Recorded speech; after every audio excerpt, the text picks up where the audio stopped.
Hugged along the cooling waves of the Pacific Ocean, only an hour north of San Francisco, you'll find beautiful Sonoma County. Its multiple mountain ranges, access to the ocean, and influence from San Pablo Bay make Sonoma County perfect for a range of delicious styles of wine. Sonoma includes 18 distinctive appellations known in the United States as American viticulture areas. These 18 AVAs and counting reflect the complex topography, niche microclimates, and true soil diversity of Sonoma. In the west, the Sonoma Coast, the Petaluma Gap, and at higher elevation, Fort Ross Seaview have the direct influence of the ocean.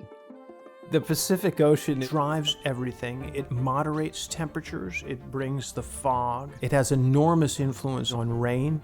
It's behind everything in driving the nature of the wines, the nature of the climate, and the nature of the way people live, too. Varieties for Sonoma Coast now are Pinot Noir, Chardonnay, and Syrah, and there may be a whole range of other varieties. I mean, this is a very young region. What excites me the most about growing and making Pinot Noir on the Sonoma Coast is both the transparency of the wines and the fact that the wines can age so well. You can have a wine that's 20 or 30 years old and it can be not just alive, but glorious. The Petaluma Gap runs from the Pacific Ocean all the way down to the San Pablo Bay, with those hills running east to west, which then creates a natural wind tunnel, which is so different from a lot of the other AVAs in the county. I can make the best wine possible from the Petaluma Gap because of that cool climate.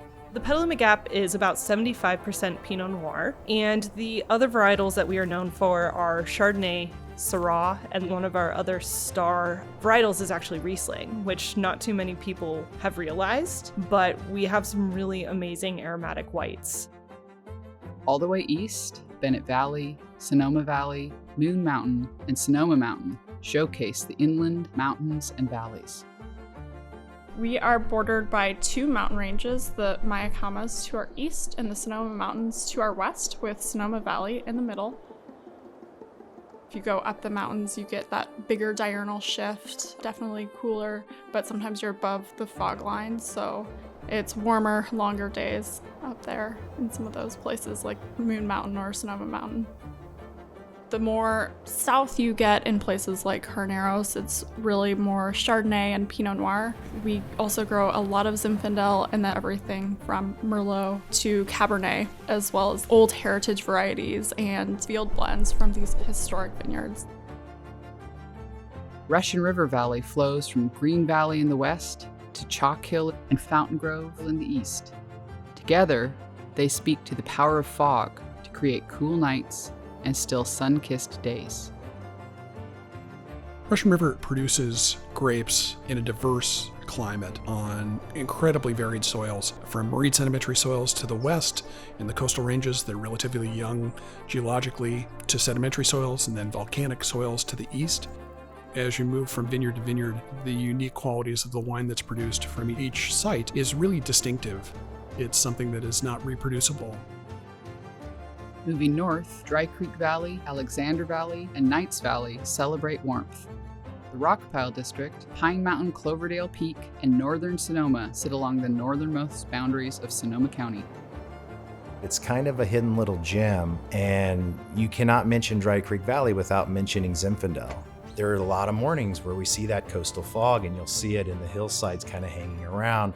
And miraculously, it burns off every morning. It's what gives us those extra cool nights. That is where we get our beautiful acidity. So even though the valley's only 17 miles long, the end of the valley and our sub-appellation of Rockpile is a perfect place to grow Bordeaux varietals. When you come into Dry Creek, you know you've arrived. The dynamic landscape and topography of Sonoma County makes it possible to grow a great mix of varieties in relatively short driving distance. Alexander Valley in general is a lot of fruit-forward character. We get a lot of warm days in the key ripening months of August, September, and into October. It allows us to have really ripe flavors. In the Alexander Valley, Cab is king. Over half of our acreage is planted to Cabernet. We grow 9 different grape varieties. One variety that I just have come to love is our Malbec. I think it's sort of this hidden variety that Alexander Valley and Sonoma County will develop an even better reputation for. The region's incomparable diversity is just one reason to love Sonoma County. Sonoma County celebrates almost 500 wineries and 1,800 vineyards. 83% of those are family-owned. Family farmers have a strong commitment to sustainability, to be 100% sustainable, to protect and preserve Sonoma's beauty for future generations and years to come.